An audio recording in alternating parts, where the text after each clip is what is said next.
My name is Adrian Nantchev, and this channel is all about helping you become a remarkable entrepreneur. So click on the subscribe button below and press the bell notification right next to it for the latest uploads. Now, what is an easy way to scale up a business using content marketing?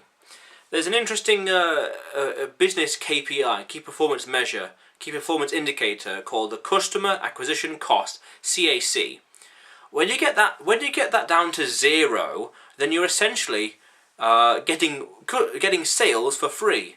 You're not exerting any marketing or advertising or anything to get people on to buy from you, essentially. Now, if you can get that down to zero inherently, then you can scale as much as you want and much as you can then with the method that enabled that. So one way is to do this little metric I come up with called cost of discovery, and also another one called chain of discovery. Now, the cost of discovery talks about, similarly in economics, called the convergence rate, which says that it took me 10 years to learn lesson X. So if I talk about it in a blog, in a video, or in a playlist or whatever, and telling people what to do, what not to do, then I'm delivering an immense amount of value, which is encouraging them to share it with the world. You know, don't do this, do that. And they're gonna realise the potential behind that, the information, how valuable it is, and they're gonna share it with the world. They're gonna talk about that because it's immense value, solves a problem for the people. You know, add value, create compelling content, that kind of buzzwords. But then also at the same time, the chain of discovery talks about how here's your target audience. Okay, here's your target audience just here. This is who you're creating content for specifically, and these people are consuming, watching, visitors, low bounce rate, that kind of stuff. Then all you do is you identify a very, very similar audience with a similar overlap to them. So this is your original audience. Then you create a new audience like that. So here's your original. Here's a new audience like that, which has new communities, new interests and new priorities, but they've got some slight overlap to the previous one, so they're not too distant. When you constantly adjust and pivot your messaging or your content or your answers or value you propose and you give, then you can attract new kinds of people.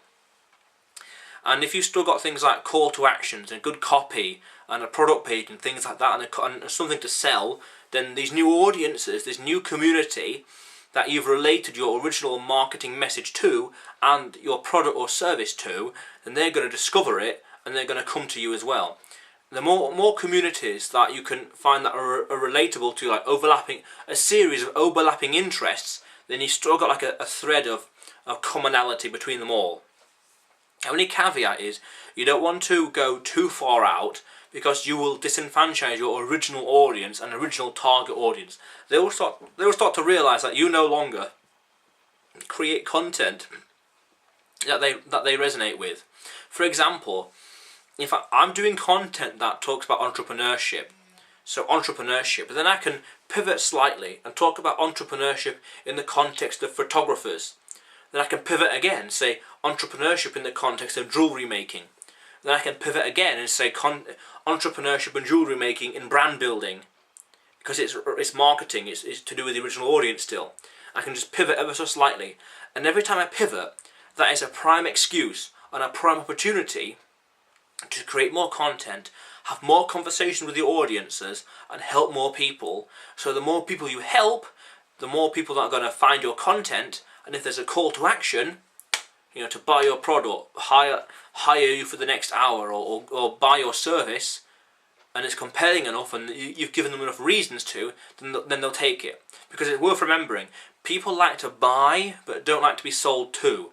So if you can present a product wrapped together in loads of value that helps people, they'll consume that product, and if there's a call to action to something that's useful enough or relevant enough, then they'll consume it. They will buy it. They'll accept the call to action.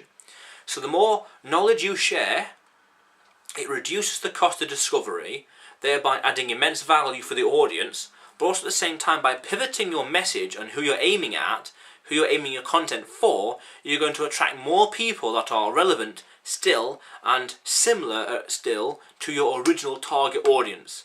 Therefore, you can maintain that customer acquisition cost at zero and at the same time go crazy scale en masse content creation.